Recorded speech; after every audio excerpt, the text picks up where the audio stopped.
C'est une épreuve à l'identité affirmée. Il faut dire aussi que la région s'y prête, l'Iron Basque. Rien que le nom, à lui seul, suffit à imaginer la difficulté du défi que vont devoir relever tous les triathlètes présents ici à Saint-Jean-de-Luz. Et c'est pour cette raison justement que l'organisateur, que l'équipe d'organisation qui propose cette épreuve disputée à Saint-Jean-de-Luz a imaginé différents formats pour permettre à différents triathlètes de différentes provenances de venir justement s'exprimer sur ces parcours tellement différents. Loïc Mété, vous êtes justement membre de cette organisation. Quel était pour vous l'intérêt de réunir ces différents formats sur une même journée? L'intérêt avant tout, effectivement, c'est de faire partager tous ces paysages, toute cette beauté au plus grand nombre et donc de partager les distances et que chacun puisse trouver chaussure à son pied, si je puis dire, et parcours à sa mesure. Un Iron Basque, c'est-à-dire une course distance Ironman, un half Iron Basque, un courte distance, un sprint, sans oublier une épreuve organisée pour les paratriathlètes. Tout ça est particulièrement difficile à mettre en place et pourtant à l'occasion de, je dirais presque, cette première édition, c'est déjà une réussite. Ah oui, la dernière, on a bien maîtrisé le sujet, on avait imaginé un script, un scénario très précis, on a cogité dessus pendant 18 mois. Ça a été beaucoup de réflexion et en fait ça a très bien marché comme on l'avait prévu. Le scénario a été respecté à la lettre et à la minute surtout. Et donc les 5 courses se sont enchaînées parfaitement pour que les gens se retrouvent à la fin sur la course à pied. Je vous propose de vivre ces différentes épreuves, ces différentes courses qui vont s'imbriquer les unes aux autres. On va commencer tout de suite par revenir un tout petit peu en arrière. C'était un peu plus tôt ce matin. Il était 7h et quelques minutes et l'Iron Basque démarrait. L'atmosphère est calme, presque silencieuse, presque oppressante aussi. À quelques minutes de cette épreuve, de cette Iron Basque. Donc, Didier Grassier a le bonnet sur la tête et la bouche sèche, le cœur qui bat aussi. Il a fait son choix, s'engager. Il était le seul décideur. Le jour J, ça a une autre dimension, ça prend une autre dimension. Le psychique prend parfois le pas sur le physique. Il faut essayer de se mettre des images positives en tête et de passer cette peur qu'on a au ventre qui, normalement, dès le coup de canon, devrait partir. Et voilà, il faut qu'on se mette dans sa bulle et essayer de faire ce qu'on sait faire et essayer d'aller au bout, quoi. Cyril, dans les propos que tient Didier, qui sera en fait notre guide sur ce Iron Basque, on ressent effectivement toute l'anxiété qui existe à la veille d'une aventure comme celle-ci. Ouais, une anxiété parce que voilà, à partir du moment où on se lance sur des distances Ironman, c'est très long, donc beaucoup de stress et beaucoup de préparation, donc on n'a pas vraiment envie de louper sa journée et pour cela, voilà, on est stressé, mais c'est important parce que ça fait partie de la concentration et puis on sait que la journée va être longue et qu'il y a des moments dans cette journée où ça va être compliqué. Alors longue, ça c'est sûr et certain pour ceux qui ont décidé de participer à cet Iron Basque, à ce format Iron. 176 compétiteurs au départ sur des distances que vous connaissez, 3 km 8 de natation, 180 vélos et un marathon pour terminer. Mais une journée qui va être longue aussi pour les organisateurs parce qu'il n'y a pas 36 exemples de ce type d'organisation en France. Réunir 5 courses sur la même journée, c'est un défi. Oui, c'est un sacré défi, c'est la 2e édition déjà quand même, donc ils ont déjà une petite expérience, mais c'est vrai qu'on a l'habitude de voir différents formats de courses sur un week-end ou voire une semaine. Maintenant sur une journée, je crois que c'est la seule organisation qui met ça en place, qui organise cela et c'est vrai que c'est une très longue journée pour les organisateurs. Il y a intérêt d'être en forme le jour-là. Eh bien écoutez, on va vous proposer de suivre cette succession de départs, cette succession d'émotions tout au long de ce reportage. Et là pour l'instant c'est la sortie d'eau des premiers candidats à l'Iron Basque. On avait vu sortir Mickaël Saralegui en 50 minutes et 41 secondes, ancien nageur. Et puis en deuxième position Grégory Verschuer, 52 minutes 27. Grégory Verschuer qui reste sur une belle perf puisqu'il avait terminé 2e de l'Altriman quelques semaines auparavant, toujours dans les Pyrénées. Et donc ces candidats-là s'apprêtent maintenant à, je dirais, partir à l'assaut du parcours cycliste. 180 km, 2 boucles, un tracé qui est loin d'être plat. Ouais, un tracé loin d'être plat, on est dans le Pays Basque, donc beaucoup de cols. Alors c'est pas des cols à des forts pourcentages, mais la succession de ces cols va faire que l'épreuve vélo va être décisive. Et voilà, donc ces athlètes qui sont partis maintenant pour 180 km de vélo sur 2 boucles de 90. Toujours la sortie de l'eau, les conditions étaient plutôt bonnes, très agréables tout du moins, température douce. Mer non agitée, nous sommes dans la baie de Saint-Jean. Banane pour Didier Grasset. Il n'a pas un penchant favorable pour la natation. Ça y est, je dirais presque que ça s'est évacué. Ouais, c'était un stress supplémentaire hein, souvent pour ces athlètes amateurs. La natation est vraiment une discipline compliquée. Alors c'est la plus technique, donc forcément c'est la plus dure des trois au niveau technique. Et voilà, donc beaucoup de stress au moment du départ pour ces athlètes amateurs parce que voilà, ils ont peur de prendre des coups. On l'a vu, le départ était un peu dans la nuit, donc ça rajoute un peu de stress. Et une fois que la natation est passée, c'est vrai que voilà, c'est plus simple pour ces athlètes. Allez, il rentre dans sa course, il s'installe et lui il a je dirais presque une deuxième source de pression sur les épaules parce qu'il est de Saint-Jean et il est membre du club de triathlon de Saint-Jean. Ça fait beaucoup pour un même homme. Il joue à domicile, donc c'est vrai que peut-être une petite pression supplémentaire parce qu'au fil des kilomètres il va pouvoir voir des amis, il va voir sa famille, donc envie de bien faire, envie de ne pas louper sa journée, donc forcément ça fait plaisir parce qu'on est à la maison, mais voilà, on a un petit peu peur. Grégory Verchwer, il n'a pas tardé lui pour prendre le leadership sur cette épreuve. Il a dépassé Mickaël Saralegui, il est parti pour son aventure. 7h15, c'était le départ de l'Iron Basque. 10h15, nouveau départ. Half Iron Basque. Cette fois-ci, la température est montée un tout petit peu. Alors tant pour ce qui concerne l'atmosphère que la densité du nombre d'inscrits et participants, 360 triathlètes. Ouais, 360 triathlètes. C'est vrai que la distance est plus accessible déjà. Et puis c'est vraiment la distance Alpha Ironman qui donne vraiment envie à beaucoup d'athlètes parce que voilà, on part pour les meilleurs, on va dire 4 heures, 4h30 et pour ceux qui sont un peu moins bons jusqu'à 6-7 heures de course. Donc voilà, ça fait une belle grande journée de sport et puis l'organisation, on va le voir au fil du reportage, essaye de mettre en place des départs de façon à ce que tout le monde se regroupe à la fin en course à pied. Une boucle, une seule pour ce Half Ironman, cet énorme rectangle tracé là dans la baie de Saint-Jean qui permet aux spectateurs d'être directement en contact avec les compétiteurs et qui offre aux compétiteurs, dès lors qu'ils lèvent un tout petit peu la tête, il faut dire que là c'est pas non plus l'endroit le mieux choisi pour cela, des décors, véritablement une scénographie qui donne un intérêt supplémentaire à ce rendez-vous. Quelques noms pour ce qui concerne le Half Ironman. Steve Roy de Parthenay. Il y a aussi Yann Rocheteau, qu'on connaît un tout petit peu mieux, quelques perfs en groupe d'âge. Il a participé à Hawaï l'année dernière et il sera à Hawaï à nouveau cette année. Donc dans le cadre de sa préparation pour disputer cette nouvelle épreuve hawaïenne, ce nouvel Ironman, il a choisi de venir à Saint-Jean peaufiner. Ouais, la distance du Alpha Iron Basque était intéressante pour lui parce que ça permet en effet de faire une belle préparation. Alors peut-être qu'il s'attendait à Saint-Jean-de-Luz à avoir les vagues un peu d'Hawaï, mais voilà. Ce jour-là, à Saint-Jean-de-Luz, c'était le calme plat, mais vraiment des conditions idéales pour la natation. Regardez, la lumière s'est levée, on a vu le fort de Sokoa, Cibourg un peu plus loin. Et la sortie de l'eau, on a vu Steve Roy qui est sorti de l'eau en 24 minutes et 50 secondes. Déjà un écart substantiel avec ses poursuivants que l'on devine ici, qu'il s'agisse d'Adrien Marante, qu'il s'agisse de Pierre Elissex, Arnaud Durand ou encore Yann Rocheteau. Mais il reste 90 km à vélo à effectuer et un semi-marathon derrière. De quoi encore nous réserver quelques surprises. Ouais, la course est loin d'être finie en effet, 90 km en vélo, donc faut pas perdre trop de temps en natation, mais il y a encore moyen de revenir sur la tête de course. Et puis la course à pied quand même 21 km, donc souvent sur la distance Alpha Ironman, la course à pied est importante. Steve Roy, le leader de ce Half Iron Basque, qui compte encore une spécificité, c'est cette aire de transition. Pour l'atteindre, cette aire de transition, depuis la sortie de l'eau, il faut courir un peu plus de 500 mètres. C'est-à-dire qu'il y a ceux qui feront le choix de courir avec la combi, ceux qui l'enlèveront. Et puis, vous le verrez au gré de ce reportage, certains ont préféré laisser quelques chaussures à proximité de la sortie de l'eau pour justement effectuer cette transition dans un confort, je dirais, supplémentaire. Le temps est de la partie et c'est tant mieux. Début du mois de septembre, un air de fin d'été. Allez, on retrouve Didier Gracier. Il a pris confiance, je dirais presque que le vélo est son point fort. On le sent en train de gérer sa course, c'est essentiel. Ouais, il gère bien sa course, le stress est évacué maintenant, il est vraiment dans son élément, la partie cycliste.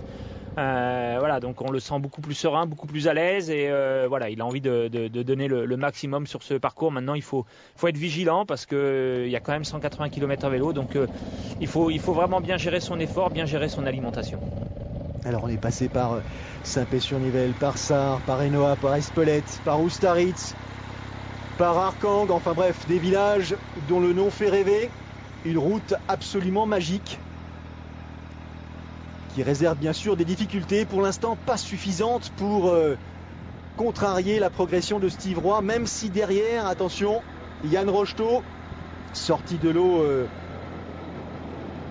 avec 2 minutes 15 de retard sur Steve Roy, est en train de lutter pour essayer de revenir. Ça, ce sont les poursuivants derrière Yann Rocheteau, Gérard Wirtz, Pierre Elissex. Wirtz aux couleurs de Vitrolles Triathlon, il a participé à la remontée en D1 du club de Vitrolles, mais discipline duathlon. Donc là, beaucoup d'expérience derrière pour ce qui concerne Gérard Wirtz. Steve Roy, comme perf à son actif au plan national, vainqueur du tri de Bretignolles cette année. Et à l'image, les fameuses bosses, hein, les petits pétards comme on les appelle, qui viennent agrémenter la progression. Ouais, qui font mal aux pattes au fil des kilomètres. Alors là, c'est sûr, sur le Alpha Iron Basque, l'allure est différente, et c'est vrai que les bosses feront sûrement moins mal, mais faut penser à ceux qui font les 180 km, qui font 2 fois la boucle. Je pense que dans cette première partie de course, cette première boucle, il faudra vraiment être très vigilant. On le voit, hein, c'est un parcours très vallonné. Parcours très vallonné.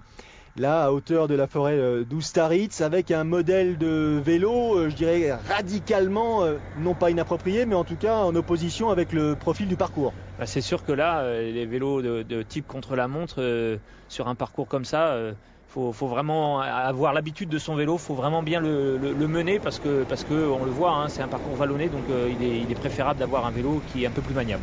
Des grosses jambes dans ces conditions, hein. Oui, des grosses jambes en effet, ouais. Toujours la tête de course de ce Half Iron Basque. Gérard Wirtz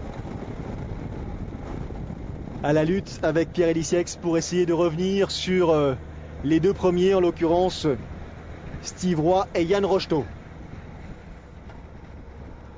Des dossards 275, vous l'avez aperçu. Benjamin Ferraud qui lui aussi est en train d'améliorer sa situation au gré des kilomètres. Ça se bagarre, même si les identités de ces compétiteurs vous sont sans doute un petit peu moins connus que ceux qu'on a l'habitude de croiser. Il n'empêche que ce sont des athlètes qui tout au long de l'année enchaînent les courses au plan national.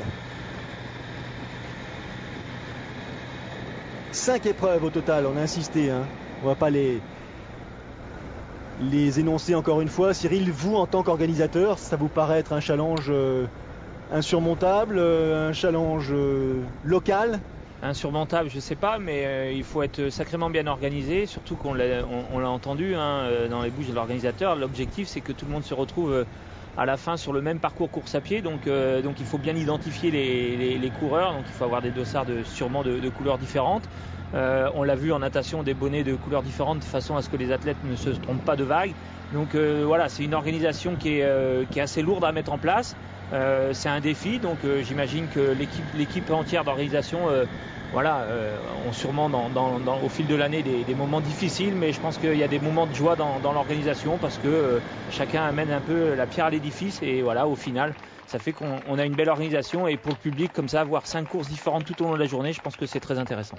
Yann Rocheteau, le premier arrivé dans l'aire de transition, un vélo réalisé en 2h35-29 sur ce Alpha Iron Basque. Un temps total pour Yann Rocheteau de 3h 2 minutes et 40 secondes. Température douce, exactement ce qu'il faut pour courir dans des conditions agréables. Deuxième à poser pied à terre, Steve Roy. Il a à cet instant précis presque, je dirais 1 minute de retard sur Yann Rocheteau.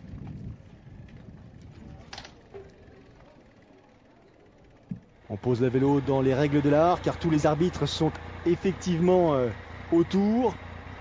Et c'est parti pour 21 km avec 2 boucles à effectuer, hein, pour ce qui concerne ce Half Ironman. Un tracé qui dessine en l'occurrence, je dirais presque un U de part et d'autre de la Nivelle.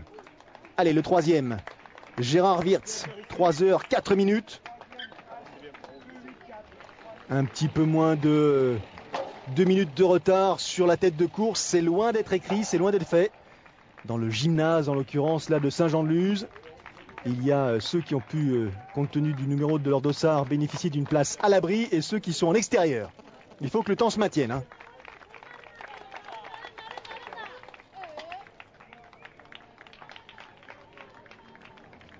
Les écarts dont je vous parlais.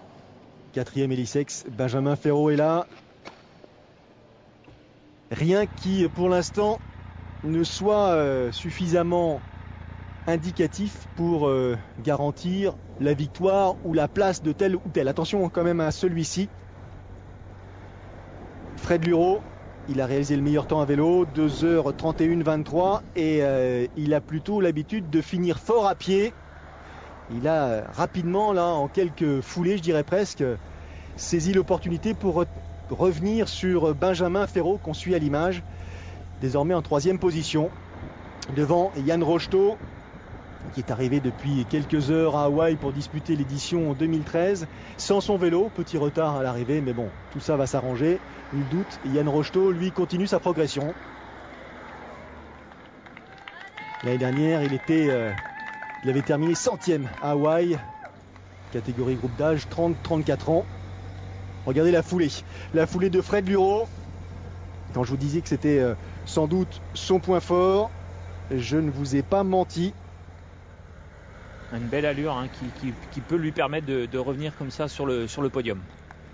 Ça se bat, la température est toujours aussi douce, même si le soleil a laissé place à quelques nuages dont on dit qu'ils vont de plus en plus s'intensifier au fur et à mesure de la progression de la journée. On verra un peu plus tard pour le courte distance ou le sprint si ces conditions se sont maintenues ou non. Allez, dernier hectomètre pour Yann Rocheteau, direction la ligne d'arrivée et la victoire pour l'habitant des Sables-d'Olonne plutôt, et qui s'impose son temps 4h24-40 devant Fred Luro qui termine à la 2e place, 4h31 minutes. 3e place pour Benjamin Ferraud, 4h33 minutes et 15 secondes. Voilà donc l'identité de ce podium pour ce qui concerne cette Half Iron Basque. Ouais, c'est plutôt une bonne préparation pour, en vue d'Hawaï, hein, d'avoir fait cette course-là. Hein. Les écarts, les autres participants. Et l'arrivée de la première dame, dossard 218, Hélène Frolich, 4h59 minutes. Le public dont on parlait depuis le début, il arrive, et c'est pas tout à fait le cas pour Didier Gracier qui continue sa progression. Encore un exemple d'une des difficultés là qui rythme ce parcours. Certes, les décors sont beaux, mais parfois les petites bosses un peu ardues. Ouais, les bosses sont ardues, les routes sont pas très très larges, le revêtement est bon, donc forcément c'est voilà, une course très très plaisante. On le voit, les athlètes profitent des descentes pour essayer de se décontracter, s'étirer. La course est quand même beaucoup plus dure pour ces athlètes qui ont choisi la très longue distance. Allez, il en a fini pour ce qui concerne le vélo, Didier Gracier. Un peu moins de 7 heures pour réaliser les 180 bornes. Il reste encore un marathon. Eux, les premiers, sont déjà passés depuis de longues minutes, mais ce ne sont pas tout à fait les mêmes candidats, en l'occurrence, qui concourent sur cette distance. Grégory Berchuer est passé après 6 heures, 16 minutes et 15 secondes d'effort, devant le tenant du titre de l'édition précédente, en l'occurrence Vicente Igarzabal, qui lui était un bon quart d'heure derrière. Et 3e position, Yann Ledors. Nouveau départ, on vous l'avait promis, cette fois-ci c'est de distance M, entre guillemets l'ancien courte distance. Ancien distance, on va dire olympique. 16h15 sur la plage, 350 candidats au départ. Et ouais, on augmente le nombre à chaque course forcément, les distances sont moins longues, il y a plus d'athlètes qui peuvent ainsi participer à cette épreuve, et on l'a vu, un départ beaucoup plus dynamique que sur le très longue distance, sur le moyenne distance. Donc voilà, il y a une épreuve qui est quand même beaucoup plus accessible, puisqu'elle fait 1,5 km de natation, 40 km de vélo et 10 de course à pied. Et le public, on insiste, mais c'est effectivement la vocation de ce rendez-vous, permettre à ces spectateurs, la massée sur la plage ou un tout petit peu plus en hauteur, d'assister à ce spectacle, de voir ces compétiteurs prendre possession de la baie de Saint-Jean-de-Luz, sortie de l'eau. 1500 mètres de natation effectués.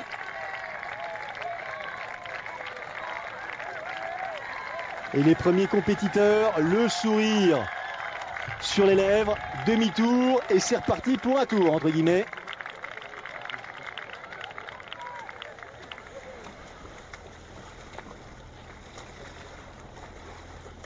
Vous avez sans doute remarqué que le soleil commençait à se faire de plus en plus discret, mais la température est toujours aussi douce, ce qui nous permet de bénéficier de ces images là, de cette couleur métallique sur l'eau, qui met en valeur la progression de ces nageurs. 350 au départ pour ce qui concerne ce courte distance, et puis un peu plus nombreux, 370 lors du sprint auquel on assistera un tout petit peu plus tard.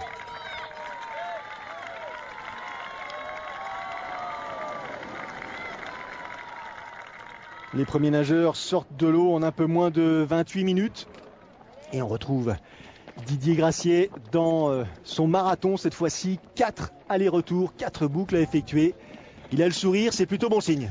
Ouais, c'est plutôt bon signe. Et puis maintenant, il est au milieu aussi de tous ses participants, ceux qui ont fait le half, ceux qui font la distance M, le courte distance. Donc forcément, en course à pied, là où c'est la discipline la plus dure sur la distance Ironman, et voilà, il y a plus de monde, donc forcément ça passe plus facilement. Et le premier, Grégory Verschuer en termine et remporte l'Iron Basque 2013.